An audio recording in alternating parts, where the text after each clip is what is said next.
Fala, rapaziada do canal Bisumed, também hoje para resolver uma questão de matemática aqui de função. Então vamos dar uma lida aqui. Uma quantidade fixa de um gás ideal é mantida a temperatura constante e seu volume varia com o tempo, né? Conforme essa função aí que ele dá, uma logarítmica, que dá um valor de seno aqui, beleza? Então aqui o tempo é medido em horas e o volume é medido em metros cúbicos. A pressão máxima ocorre nesse intervalo aqui de 0 a 2, né? Então em qual é esse instante entre 0 e 2? A gente tem que saber uns conceitos que quando ele fala que é um gás ideal, vale a relação de Clapeyron, ou seja, a pressão vezes o volume é igual ao número de mols vezes uma constante de gás vezes a temperatura. Então, esse valor é constante, porque a temperatura é constante. Então, eu sei que a pressão é inversamente proporcional ao volume. Se eu quero um valor de pressão máxima, eu tenho que ter o quê? Volume mínimo. Se eu quero pressão máxima, volume mínimo. Então, eu tenho que olhar essa função e fazer com que esse volume seja o menor possível para manter a pressão máxima.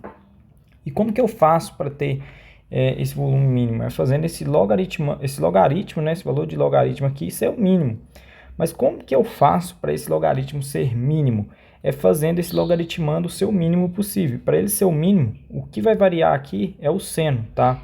Então eu tenho que fazer esse seno ser mínimo. Lembrando que a função seno, ela varia entre menos 1 até 1. Tá? Então, o valor mínimo dela é menos 1. Então, eu vou fazer esse seno ser menos 1. Então, seno de π vezes t é igual a menos 1. Tá? Lembrando do ciclo trigonométrico, eu sei que o menos 1 ele está bem aqui. Tá? Então, menos 1 ele é 270 graus. Tá? A gente tem que converter esses 270 graus em radianos para ver igualar ali esse valor. Então, eu sei que 360 graus é 2π, né? E 270 graus é o que eu quero descobrir, é x. Aqui simplifica, fica 180, some o zero, simplifica por 9, fica 2, 3. Então, o x nosso é 3π sobre 2, certo? Então, eu sei que o seno de π vezes t é igual ao seno de 3π sobre 2, beleza? Então, se os senos são iguais, eu posso igualar esses valores aqui, certo?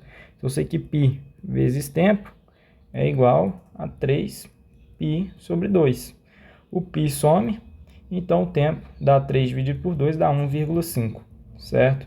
Então, a resposta nossa é o item D. Beleza, rapaziada? Valeu, deixa o like aí e se inscreve. Tamo junto!